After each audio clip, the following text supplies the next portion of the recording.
Boas tardes a todos e a todas e grazas por estar esta tarde aquí con nós. Hoxe estamos aquí para presentar no noso poz a obra que Bautista Álvarez acaba de sacar ao mercado. Estou me referir a esa que tedes aquí, Cuarto Minguante. Bautista Álvarez, para quen non o coñeza, se é que hai alguén que non o coñeza, é un galego no mellor sentido da palabra, que naceu na aldea de Loucía, na parroquia de Las, do concello ourensán de San Amaro, lugares que coñeceredes a través das páxinas desta novela. Mas tamén Bautista é un político. Sabedes que todas as persoas que deciden entrar en política o fan para servir. Certo é que uns se serven a sí mesmos enchendo os seus petos e outros se dedican de por vida a servir aos demais. Bautista é destes últimos, e por servir aos demais e por defender os dereitos dos demais tivo que coñecer as cárceles franquistas e as da transición.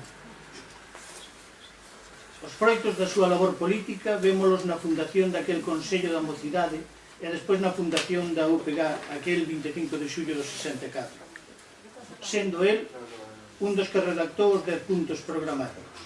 Tamén vemos a súa pegada na fundación do Bloque Nacionalista Galego e posteriormente quedou pegada de Bautista no Parlamento de Galiza, onde desenrolou unha frenética e apaixonante actividade.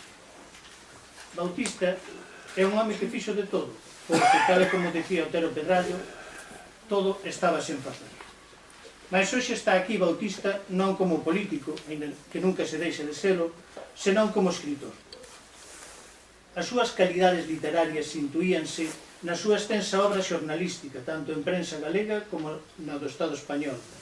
Calidades literarias que tamén aparecen naquel grupo Brais Pinto, xunto con persoeiros de renome como Ferrín, Bernardino Graña ou Fernández Ferreiro. Agardamos ata ver sair á luz aquel libro titulado Retallos daquela infancia para comprobar que era un escritor consumado. Algo que supera, se se me permite dicilo, nesta derradeira obra titulada Cuarto Minguante. Ao pasar as páxinas desta novela que hoxe presentamos, viaxaremos por unha Galiza fracturada. Se ben é certo que as terras que aparecen na obra son as de Loucía, as natais do autor, tamén poderían ser calquera das terras interiores do noso país. A obra lévanos a unha Galiza rural interior dos anos 50 e 60, marcada profundamente pola emigración tanto a Europa como a América. Unha América que acababa de saír da crise do 29 e que se atopa nunha industrialización efervescente. Esa América é a que recolle aos nosos homes e mulleres. Se pensamos en América, pensamos en Argentina, un dos destinos que maior número de galegos e galegas acolleu. E pensamos que tamén é o lugar onde a comunidade galega desenrolou o seu papel máis importante tanto a nivel cultural, social como político. Na novela veremos que hai dúas emigracións. A Europa, considerada como algo temporal, na que se mantiña no horizonte o retornar á casa, e unha emigración a América. Esta era un viaxe sen retorno. Son moitas as familias que teñen un parente ou varios mortos en América. A emigración da que nos fala Bautista nesta obra non é unha emigración idealizada. Na obra é tratada como un fenómeno que non resolve, senón que agrava os problemas dos personaxes. Toda emigración é un mal, mas non é un mal absoluto. Os nosos galegos, ao marchar daquela Galiza pechada en sí mesma, descubrirán a existencia de dereitos sociais e laborais impensables naquela época no noso país. En Europa, os nosos galegos e galegas convivirán con movementos e loitas sindicais, saberán da existencia de dereitos e todo ese saber retornará ao noso país onde acabará xermolado. Ese é o outro eixo da obra Cuarto Minguante, a Galicia rural interior. En torno a esa Galiza rural técese un relato coral que case se podería comparar con aqueles traballos que sobre certos lugares do noso territorio realizaron os homes do Seminario de Estudos Galegos. Aquela Galiza rural interior que nos aparece nesta novela hoxe xa non existe. Os avances tecnolóxicos e a reordenación do noso rural seguindo o ditame de Europa, acabaron con ela. Atrás quedan as pequenas explotacións gandeiras, os minifundios e o traballo compartido. Pero tamén queda atrás todo aquel vocabulario que, de igual maneira que as ferramentas que definía, acabará por desaparecer.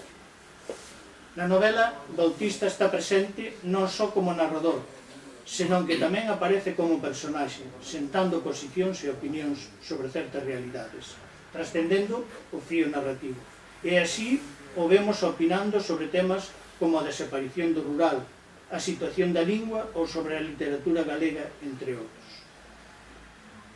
Para rematar esta breve presentación, quero darlle as grazas a Bautista por estar hoxe connosco, ao noso carón, por achegarnos a súa literatura, a literatura galega, mas tamén por todo o seu traballo na escritura e, sobre todo, pola súa dedicación, pola súa vinculación e pola súa devoción a este noso país chamado Galicia. Moitas grazas.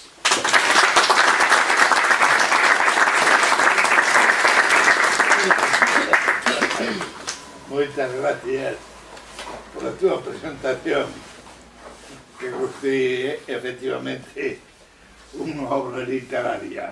Ben, eu non sei de que falar sobre a presentación dun libro do cal son autor por tres razóns fundamentais. Caben tres alternativas. Falar ben do libro, o cual é lógico, ningún pai fala mal do seu fillo, aínda que sexa un calavera.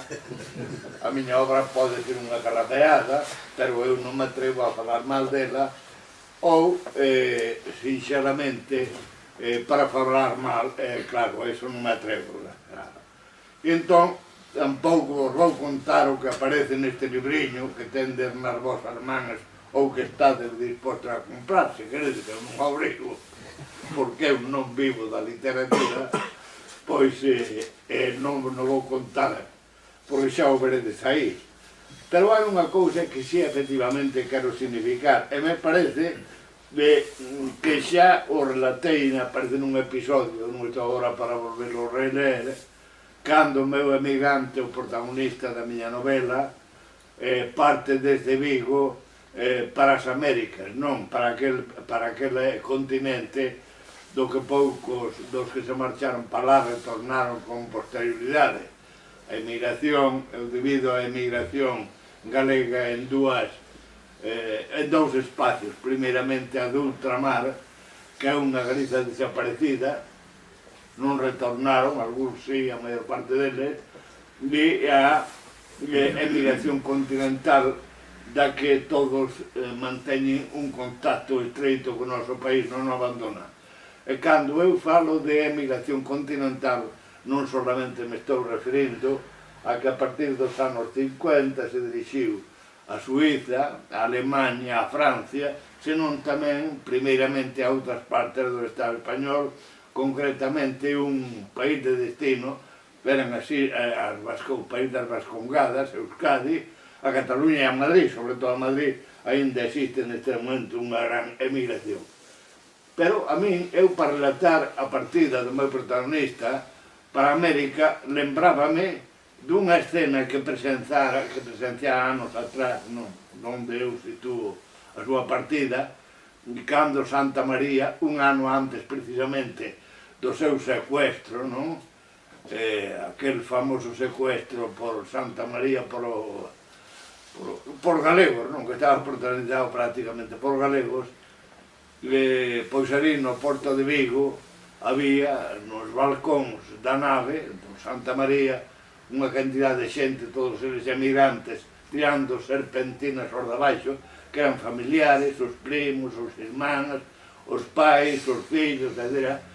E no momento que o barco empeza a surcar o mar, pois aquelas panos dos emigrantes empezaron a andear os debaixo tamén, pero inmediatamente levaron todos eses panos, tanto os de arriba, os que iban no barco, como aos que daban na terra, levarnos aos ollos porque se botaron a chorar.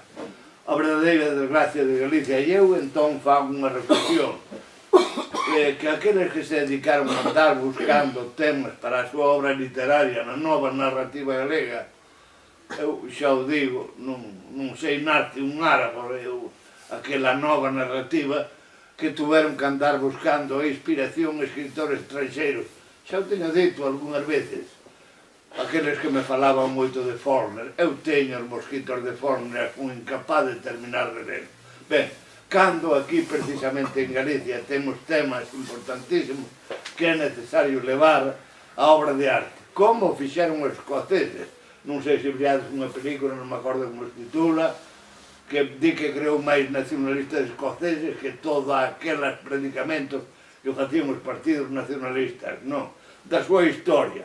E mira que nós podíamos facer películas, narrar, fazer obras narrativas, empezando polos irmandiños e continuando despois. Bueno, algún día, ao mellor as generacións que veñan detrás de nós, eu sinto de non poder enfrontar esta obra que me gustaría moito, porque a miña pluma non está para eso, está para a retranca, para o humor que abunda moito nesta novela, non? Pero ben, eso é o drama da emigración galega. Contáballe a algúns amigos ao pé da miña casa. Había un señor que eu non coñecín, porque era novo, non nacera, non sei se nacera, casou cunha muller, tuvo dúas fillas, xa morreron as dúas, unhas parece que últimamente de Monxalá polo Perú, se marchou e cando xubilaron en Cuba, xubilaron, non xubilaron, as xubilacións daquela non eran aos 60 anos, non 70, ou máis, cando non podían cortar caña, entón mandábanos para cá, e mandáronos para cá e de vez en cando iba polo monte. Despois as dúas fillas pequenas marchouse para fora. Por eso Rosalía de Castro canta aquilo viudas de vivos e de mortos. Isto foi corrixido por Fraga Iribarren, me parece que foi no ano 1958, eu deixei no escrito, nalgún artigo, que actualmente está recollido en libro tamén, cando se conmemoraba o cincuentenario, ou centenario, era das bodas de Castro con Murguía, e que viviron ali en Madrid, na Rúa de Ballesta, onde efectivamente neste momento aparece unha placa, dice aquí vivieron Rosalía de Castro e Manuel Murguía. Pois o Centro Galego de Madrid, que estaba dirixido por un general que era primo de Franco, primo político, nos ideais políticos e por suposto tamén no biolóxico, porque estaba casado cunha primo del, Lobo Montero. E nesa conmemoración aparecían persoas que aínda algunha delas vive, como era, por exemplo, Xosé Luis Varela, que acababa de publicar os seus libros precursores, que atacaba sempre ao nacionalismo galego. E claro, non tuvo a consideración de, topándose nunha mesa composta por varias ideoloxías, pois ser un pouco máis comedido, e claro, dixo que todos estes poetas, como era Rosalía de Castro, Curros Enríquez, pois que viran a Galicia cun patriotismo demasiado local. E claro, a continuación falou Otero Pedraio improvisando con aquela oratoria que el tiña, dixo que Galicia, moi finamente, desde que era Galicia, que mirara sempre para o occidente, en certa maneira, dunha maneira tanto simbólica, viña, retrucando as palabras que pronunciara Luis Varela. Bueno, pero resulta que aparece Fraga, que se esperaba naquele momento que fora nomeado ministro de Educación, non fixeron máis tarde ministro de Información e Turismo, pero daquele era o delegado español del Asociación do Movimento. Ele estuvo sempre metido no franquismo.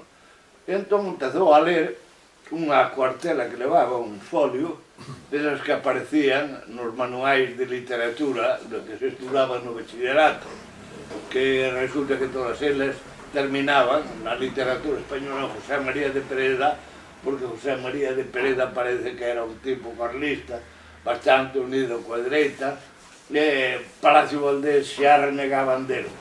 Despois xa aparecían, bueno, e outras literaturas regionales, aparecía Joan Cinto Verdaguer en Cataluña, Rosalía de Castro en Galicia, e iso foi o que nos leu Fraga Iribarren, pero a continuación meteu aquel folio que levaba escrito e deixou de ler e meteu no bolsillo e dixo, porque en Galicia, desde que manda nuestro invito caudillo, en Galicia ya non hai viudas ni de vivos ni de muertos. de vivos de tolerar, no, oiga, pero ustedes que fan con os mortos, que fan con os mortos, mándanos para América cos seus homes. Non, estas son detalles verdadeiramente pintorescos, pero é para recordar un home pintoresco tamén, e que tuvemos de dirixente do noso país durante bastantes anos. Bueno, está claro de que a emigración galega, eu dixen aquí que era un drama, e non como opinaba Ramón Piñeiro, que agora parece que ten un instituto dedicado a él, ten unha rúa en Ourense, a gran esperanza non do nacionalismo galego, que non era nacionalista, pois se convertiu na figura señeira de toda a dereita galega, empezando polos do Partido Popular, pois este señor era visceralmente anticomunista, que vimos falar de comunista, socialista, todo aquilo que cheirara. E entón, sabemos de que a política, seguindo a teoría de Carlos Marx, está ligada coa economía.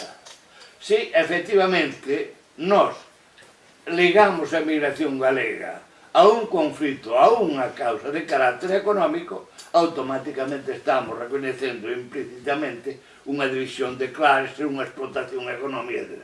Pois este señor resulta que no primeiro Congreso de Migración Galega os libros onde recollen as ponencias e as comunicacións que houve, pois son escasos, eu teño na miña biblioteca, pero como a teño desordenada, non a podo traer aquí para ler algún dos párrafos que el pronuncia ali, que sería verdadeiramente maravilloso, de que a migración non se debe a causas de tipo económico, senón a buscar un complemento para a personalidade. Pero non sabemos que complemento andan buscando os nosos galegos na emigración que se marcha para... Claro, porque os ricos non se emigran, fan turismo en todo caso, para emigrar non. Bueno, pois esta bestialidade chegou. Entón, que quede claro, eu detíveme aquí un pouco, precisamente, en algo que se pode considerar unha digresión para explicar un libro que me toca a mí. A emigración galega deixou unha pegada importantísima dentro do noso país. Eu xa dixen antes que considero a transatlántica, eu me topei ali, en Buenos Aires concretamente, pero non cunha persona, senón con varias, no cemiterio da Recoleta, por exemplo, que está declarado Monumento Nacional, me topo con unha señora e me preguntan onde era. E dixo, yo soy gallego. Ah, sí, mis abuelos tamén eran gallegos. E usted sabe onde queda ese país? No, non sabe, non sabía. É dicir, para decir que efectivamente non retornan aquí, é que, por exemplo, na Chacarita, no cemiterio da Chacarita de Buenos Aires, hai o panteón dos galegos, do Centro Galego de Buenos Aires, onde estivo enterrado Castelao e nos trouxeron para aquí. No cementerio do Uruguai tamén existe o cementerio do galego, é dicir, que a maior parte deles morren alá. E ben, a transatlántica, non, vou marxinar agora, que se produce a outras partes do Estado español, pero de Suiza, de Francia, de Alemania, a xente está en continuo contacto con a nosa terra, non perdeu o seu vínculo, non perdeu pois, o cordón umbilical que une coas súas orixes, non? Todos eles veñen aquí, no Brau, nas vacacións, concretamente, por exemplo, en Suiza, os que están en Zurich, mándanos na época onde non poden traballar na construcción polas baixas temperaturas que hai, e entonces en esa época, cando collen eses, construyen a súa casa e unha vez que se xubilan, por veñen morrer aquí tamén. Bueno, polo tanto, hai unha diferencia entre a emigración aquela do transatlántico e a emigración que temos aquí. O noso protagonista, o meu protagonista, non vou dicir o noso, non, claro, o meu protagonismo, pois tratei de leválo por varios sitios. Bueno, primeiramente por Brasil. Eu quise non parar en Venezuela, pero eu Venezuela non conoce.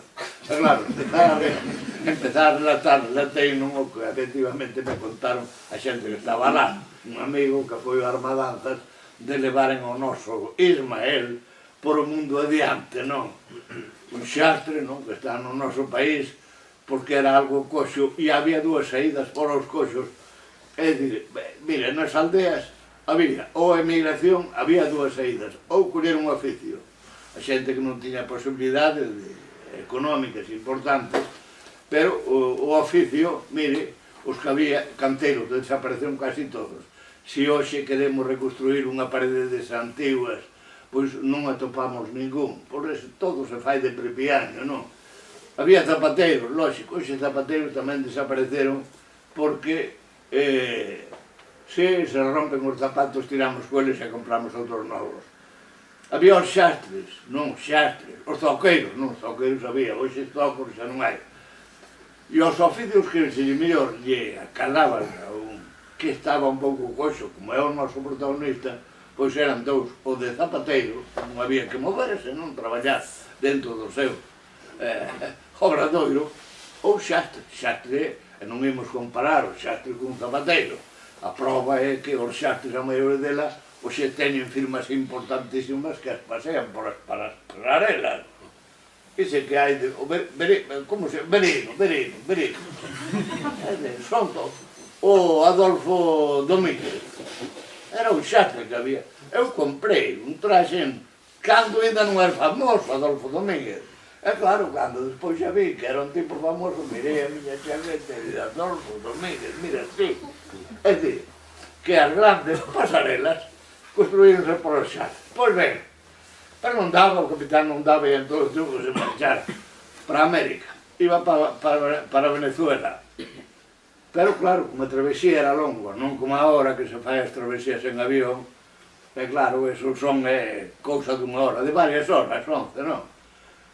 Eu desde Madrid a Buenos Aires tardei 13 horas, máis de 13 horas, por tardou o avión en salir. Pero bueno, en todo caso un día chegase. Pero entonces, daquela pois eran varios días de aburrías, e todo mar, ceo e mar. Non había nin paisaxe, non metían polo mar e tal, e a todos os tipos, unhas botellas que levaba para o amigo, emborrachouse con elas, e en vez de parar en Venezuela, pois resulta que foi parar ao Brasil, non? Ali se meteu na bahía de Guanabara, e se preguntou a un por onde se podía, pensando xa de que había que chegar a Venezuela, porque era en Anguaira onde paraba, para dirigir que taxi había, que autobús había que chegar a Venezuela. Claro, aquel paisano que andaba por ali, dixe, usted está me contando unha piada, o garoto está me contando unha piada, ten que colir o barco e marchalo 4 paralelos máis arriba. Dixo, eran, deime, o protagonista, deime de conta de que falaba como a nós, únicamente que eles modulaban as palabras por narizas que nós modulamos coa boca. É dicir, a diferencia entre o galego do Brasil e o galego que se fala en Galicia, non? Bueno, é así, non? É o drama que temos na nosa país colonizado, vou dicir outra vez, non? Pois non é para vir aquí falar dunha... É dicir, nós agora, por exemplo, na crise económica que estamos atravesando, estamos utilizando argumentos que poden ser aplicables a calquera outra parte do Estado español e inclusive do mundo capitalista de Europa, por exemplo, a crise económica afecta a Alemania, afecta curiosamente a Suiza moito menos, a Francia, a Portugal, Grecia, España, etc. Efectivamente a nos afecta-nos profundamente, pero nos afectou sempre. Algún dos nosos políticos falan, dicen, oiga, mire, é que resulta que o paro en Galicia aquí está rozando os 300.000 habitantes, os 300.000 parados, está rozando. E entón, nós o que lle debemos decir é outra cousa. Mire, na década dos 60 do século pasado, é dicir, o século entre 1960 e o ano 1970, a época de maior crecimento económico do Estado español, que non se conseguira nunca antes, nin despois desa década, que é de un crecimento do 7% anual, porque resulta que Galicia solamente na emigración que está registrada, é dicir, que vai registrada para a América, para a Alemania e tal, ten, pois, 287.000 emigrantes que eran parados, que a economía galega non podía absorber e tomaron o seu traballo fora. E isto é exclusivamente aqueles aquela emigración que está registrada, porque hai outros que están sen registrar, e a que se emigra para Euskadi, para Cataluña, para Madrid ou para outras partes do Estado español, non se considera tampouco como emigra. Entonces, cal é o problema de Galicia? O problema de Galicia non é que este atravesando unha crise económica. O problema de Galicia é que é unha crise permanente e estamos atravesando esta crise desde os tempos da nosa colonización. Que o excedente económico de noso país é apropiado fundamentalmente por unha clase social externa á formación social galega. Vexamos, por exemplo, Andalucía. Galicia non é Andalucía. As plusvalías obtidas dos braceiros e dos obreiros en Andalucía é apropiado por unha clase social, os señoritos de Andalucía, a clase social, é que o dinheiro se é invertido, lóxicamente, en Andalucía. Pero que pasa? O excedente económico de Galicia que migra para fora, se marcha para fora, non se invierte, reinvierte despois dentro do seu país, pero senón que se reinvierte, que se invierte fora. Pero vamos, este non é o problema, non? Que eu, claro, dixen, e xa tocou aquí, a desaparición da Galicia rural. Eu coido de que unha vez que se desapareza esa Galicia rural, desaparece a nosa identidade e desaparece principalmente coa desaparición do idioma. Iso eu teño suficientemente claro. O día que Galicia deixe de falar en galego, Galicia pode ser un país como é Andalucía, como é Extremadura, como é Navarra, como é Aragón, pero deixará de ser galego. Eu vexo algunha vez, digo, oiga, mire, sobre todo nestas discusións, os listos agora, que non teñen nada que facer e andan nas tertulias das televisións, é que gallegos somos todos. E digo, oiga, mire, señor, usted será galego, pero usted resulta que fala o francés como os franceses, pensa igual que os franceses, estudia. Usted será francés, non digo eu, claro. É dicir, que ser galegos comporta un comportamento galego tamén. Só non hai voltas que lle dar, non? Por iso hai que telo moi en conta, non? É dicir, seguramente, eu cando ven polo mundo, o vivín algunha vez, eu quero preguntar a este señor, oiga, mire, señores, pero usted, como lle apareceu unha vez un artigo, me parece que nun xornal daqui de Galicia, un dinamarqués que tiña un galego ainda, que tiña consciente de galego, dixo, pero aonde vai ir un país que renuncia do seu propio idioma?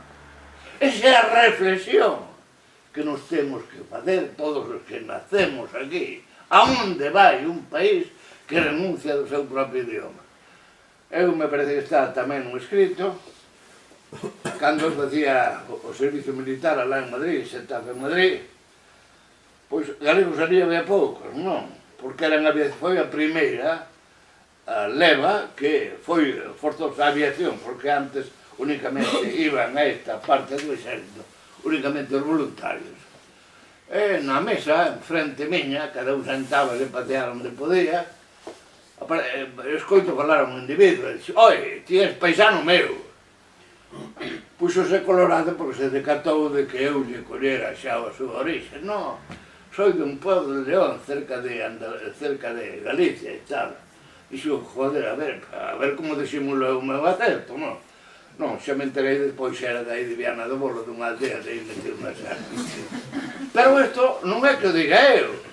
Vicente Risco, por exemplo, problema económico de Galicia, todas estas, é dicir, eu non lera este señor, pero é que ele xa, Vicente Risco, dice, cantos galegos non lles dá vergoña e non renuncian a ser galegos, este é o lío. É desgracia que temos nós. Bueno, porque nós somos un país colonizado e entonces non se nos pode achacar decir, oiga, mire, señores, é que os cataláns son nacionalistas pero votan nacionalistas e os vascos igual. Dice, non, teño unha conciencia súa. hai que dicir por que teñen esa conciencia. Porque eles non son colonias, señores, son países dependentes, pero non son colonias. E nós, sí, estamos un país comunizado, e este é o problema. Hai que quitar o complexo de inferioridade a nosa xente, e entón, efectivamente, pois, podremos avanzar e Galicia podrá ocupar o lugar que lle corresponde dentro do concerto mundial. Bueno, pois eu, efectivamente, non quero seguir falando, eu xa digo, falar dunha novela, eu xa expliquei antes aí, de que hai unhas ratas, unha serie de ratas, teño, a mí me manda a editorial un escrito aquí, e eu lle fun corrixindo todas as ratas que había, algunhas se me poden pasar, non? Pero quero facer referencia a algunha delas, non? Que teño aquí, que xa pasei. Por exemplo, ten a súa importancia. Na páxina 11 da liña 22, cambiar escoitou por escornou. Era o prólogo, non o linear. Eu no linear, aquí aparecen 39 capítulos, son 42 capítulos, un linear, un prólogo e un epílogo. Pero no prólogo digo que escribo para divertirme, eu lóxicamente o fixen para eso. E agora estou xubilado, sabedes non, de que participei na política. Home, sí, teño as miñas ideas políticas, sou militante, estou unha vinculación nacionalista, pero non teño unha actividade política diaria. E entón, por pasar o tempo, moitas veces escribo. Agora que a xente non lê, porque antes a xente lía moito. Eu acórdome, en li mesmo, viaxando no metro, vi as rapazas e os rapaces, lendo unha novela, seguramente eran as de Corinto Allado, aquelas novelas rosas, e os homes eran as de aquelas do oeste que escribía na Fuente Estefanía. E claro, eu, efectivamente, pois no meu prólogo digo de que na Fuente Estefanía estive en Vigo, saberedes, os que leades, os que tillades lido aquelas novelas do oeste de Marcial a Fuente Estefanía. Este era un teniente do exército republicano de Toledo. E claro, como foi dos vencidos, pois primeiramente meteron na cadea e despois xa mandaron desterrado a Vigo. E en Vigo puxeron un guardia, un policía para que o vigilase. Pero o policía que era o Benito, andou xovente a comer pola casa, tal, comer pola casa, e resulta que digou a muller, non? E por eso era coñecido en Vigo o Benito Cornudo, Benito Cornudo. A mí non me escornou nunca, pero únicamente era moi feliz. Non, cando morreu Franco, eu era o presidente da Asociación Cultural de Vigo e mandaba unhas notas sempre que estaba programada unha conferencia que seguramente as terá Carmen Posada, me parece que era a delegada da voz dele, publicábase íntegramente en galego, tal como colleron algo de importancia aquelas.